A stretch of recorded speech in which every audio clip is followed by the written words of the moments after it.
Okay, what's up, everybody, and welcome to my AEW review. A lot of things to talk about this show tonight, or the theme I would like to call this show tonight. Faction warfare, if you get what I mean, okay? And trust me, there's a lot of faction warfare going on, including more factions being created for no particular reason. We'll get into that, but there's a lot to say about this show as we kicked it off with the in-ring debut of Christian Cage. Christian Cage going against Frankie Kazarian. We all know Kazarian had challenged Christian last week, so this match was going to happen tonight. Christian has not had a singles match in 7 years, so let's see how he really did. Which was a very lengthy match. Really good, very solid.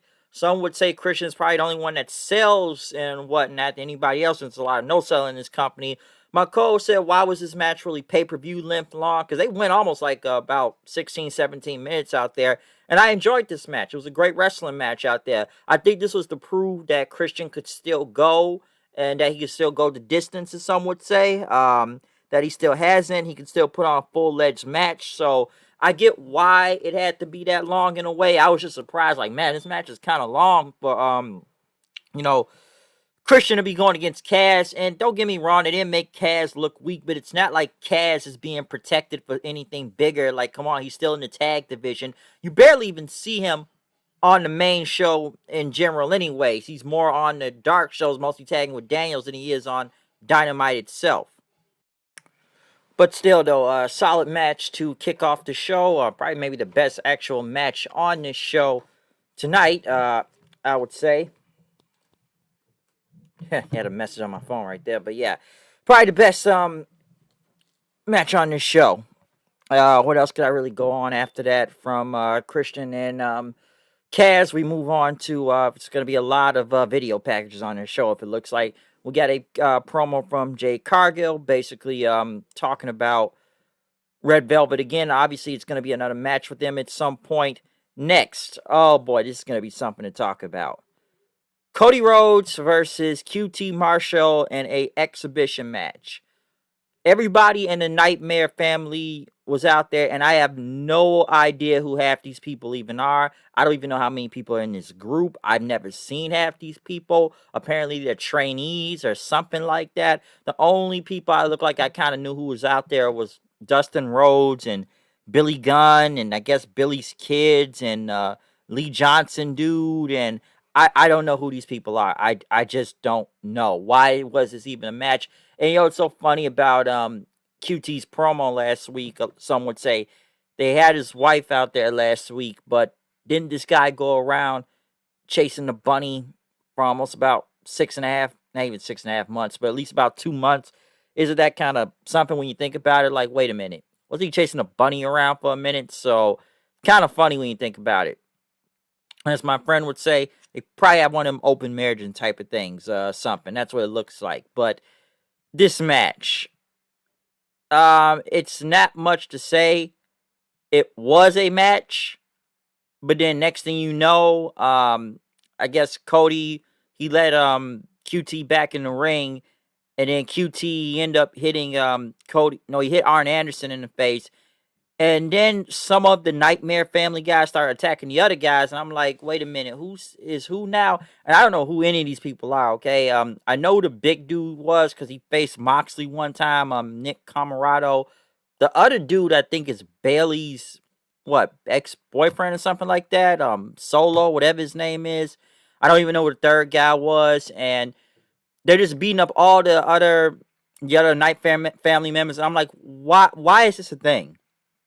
I don't get it. And they end up giving Dustin like a pile driver on the steel steps while he's bleeding to death. And then, they start punching Cody in and just beating the crap over him. And they were going to, hit him with the steel steps and whatnot. But Red Velvet came for the save. Okay, there's a lot of things that don't make sense here. Number one, I don't even know who half these people are in this group, like I said before. Number two, so you're making another faction when you already got like 20 different factions around the company already. And it's a sub-faction. It's a faction coming from another faction. And once again, you don't even know who these people are. Number two, didn't the Inner Circle and MJF do this like about almost 2-3 weeks ago? That's literally almost the same concept.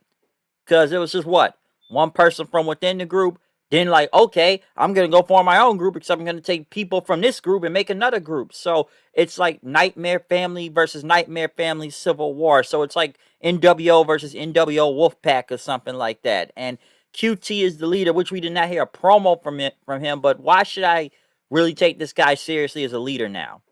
I didn't barely know who this guy was to begin with, other than tagging with Dustin out there. So why all of a sudden they are making him into a thing? I don't know. I thought it was kind of odd. He got that promo last week, and it's like, why should I care about this guy? It's not a bad wrestler or anything. It's just, why should I care? Now he's leading a faction.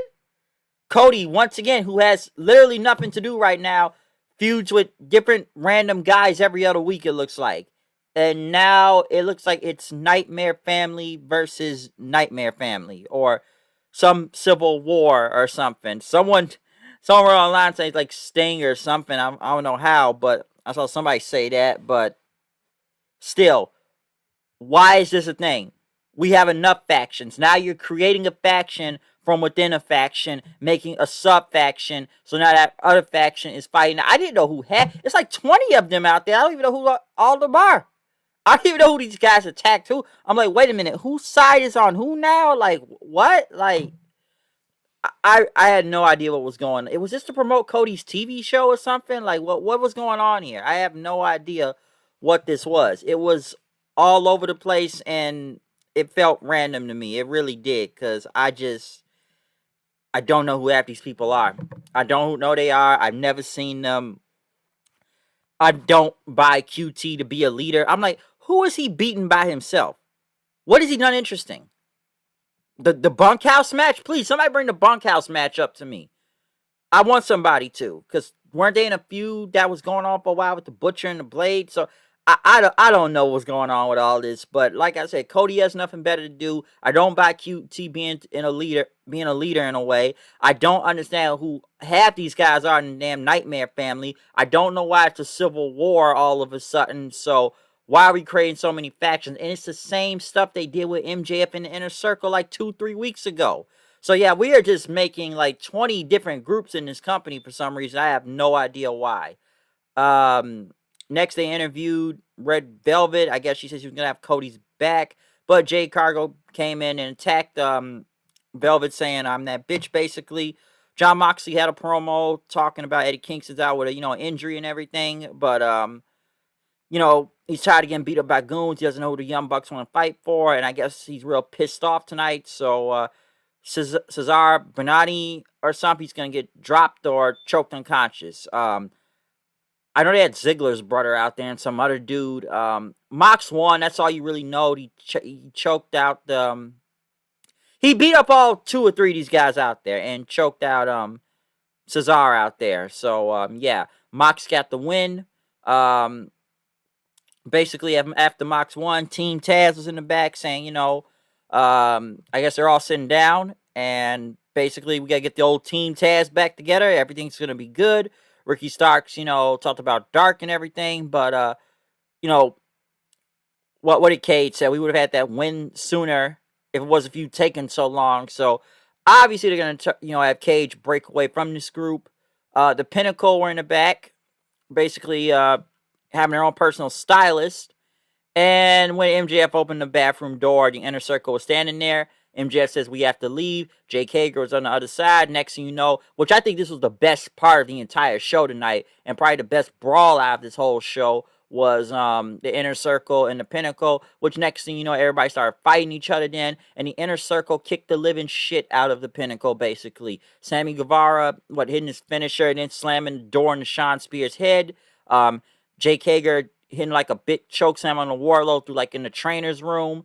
LAX there beating up FTR, throwing him into an ice bath and beating up Tully. And I think Hardwood was bleeding, and Santana had this big wooden chair was broken off and hit Hardwood in the head with it. And Jericho, he put MJF's face into a toilet, giving him a swirl. He called him a piece of crap. The worst is yet to come. He threw him through the Pepsi fridge and then poured a bottle of champagne on him, saying, get him out of here. This is our locker room. So this was a very one-sided fight in a way. I didn't think... I thought it was going to be at least be a big brawl and both teams would fight each other, until all security showed up. But nah, the Inner Circle basically kicked these guys' ass. So they come up, it came in real fast, only after what? This happened maybe 2 weeks ago, I believe, and now they got the living crap kicked out of them. So I enjoyed this. I thought this was the best part of the entire show, mostly, of the Inner Circle beating the crap out of the Pinnacle. So I like that. That was great to watch. That was fun. That's probably the best the Inner Circle has looked in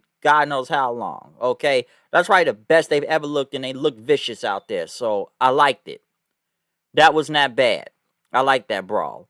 Um, they went to Don Callis, talking to the Young Bucks, talking to Matt Jackson, saying, "What happened to the old Matt Jackson? Huh? This is what you are now. You're just cold and dead inside." Which what Callis slapped them, and Matt grabbed them in and basically holding them back. And Callis says, "All right, let's see if there's anything left inside you at all." Next, we had Kenny Omega and the Good Brothers go against Pentagon, Phoenix, and Laredo Kid. Can you say Spot Fest? Because I can. Spot Fest. As much of a spot fest as this is, I enjoy Phoenix, though. Phoenix is a freaking madman. That dude did a freaking dive and almost landed on his head. But Phoenix, he is this one guy I enjoy with the crazy stuff he does out there, especially that freaking top rope, him running across the ropes doing a big kick in. That is fun to watch. Might I remind also that Kenny Omega also has AAA Mega title out there with him, which he ended up pinning Laredo Kid with the One Wing Angel and whatnot. But yeah, can you spell Spot Fest, folks? Spotfest. Um, After that, though, next thing you know, Moxley came out. Then the Young Bucks were with him, which they all got in the ring and, chased Kenny Omega and the Good Brothers off. My question, like I said before, where's Rich Swann at? But I guess Rich Swann will get his match next week with Omega and the other six-man that's going on with him and the Mac and Eddie Edwards and whatnot. But yes, they're waiting for Rich Swann to show up. Next, Nyla Rose and Allie or the Bunny went against Hikaru Shida and Tenara Conti. Once again, more factions coming out there with the brawls with the Dark Order and Matt Hardy's whole money crew and whatnot. This match was basically a cluster, if you ask me. Tenara Conti was probably the highlight of this whole match when you look at it. But just a lot of stuff, a lot of botches here and there. I was surprised Conti took the pin, though. Even though I thought it was kind of funny, she did that dive on everybody, and it's kind of like, wait a minute, this girl just took down 15 people? 15 people? And then what? It was like Vicky Guerrero get involved, and Allie used like the kendo stick and did her finisher for the win. So yeah, I'm surprised that Allie pinned Tenara Conti, given that they've made Tenara Conti look really good in the past few weeks and getting some wins too. Also, I don't know what's going on Dark, but I know she's winning. So you think Tenara will be next in line for the title, but they may be going with Allie then. So we'll see where that goes. But in the main event, though, I can't say I'm surprised this was the main event. Was Miro and Kip Sabian versus Orange Cassidy and Chuck Taylor. God, I wish this feud would end already. In this arcade match, where basically it's a whole bunch of video game machines on the outside, and it was a brawl, okay? I can't say I really care about this match. I don't care about this feud, given who's involved in it, too, okay? I don't give a shit about Kip Sabian. Just nothing about him is really interesting in all this, and really didn't help him tonight when he got the pin. Chuck Taylor, he just fucking sucks to me. I'm just no fan of Chuck Taylor. I just don't. He just sucks. Cassidy, I'm just 50-50 on him. Like I said before, he's an acquired taste. Miro, I wish he'd get rid of Sabian and whatnot. I think he's still salvageable, but this gimmick and feud has done nothing for him, okay? It has done nothing for him ever since he got here, and it's a colossal failure, all right? Basically, colossal failure. The two highlights I'll say out of this match was this. The return of Kris Stalender, basically, attacking. Yeah, coming back. So, yeah, Kris Stalender, the last time she was really around was what? I think last year near Double or Nothing, if I'm not mistaken. And she was out with a knee injury, I think. Yeah, I think it was an ACL or something like that. So, it's good to see her back because she had a big Falcon arrow onto on a hockey table on Penelope pit stop. Ford out there, basically taking her out. And then they had Trent return from his mom's van. I don't know how that really makes him look good, but given that she was there before his mom, Sue, but then again, it's like you're having your mom drop you off at a wrestling match well, you're the wrestler, but some would say it'd be kind of lame in a way when you think about it. But yeah, basically the best friends were back together, and I like Trent, but sometimes I don't know why he's associated with this group.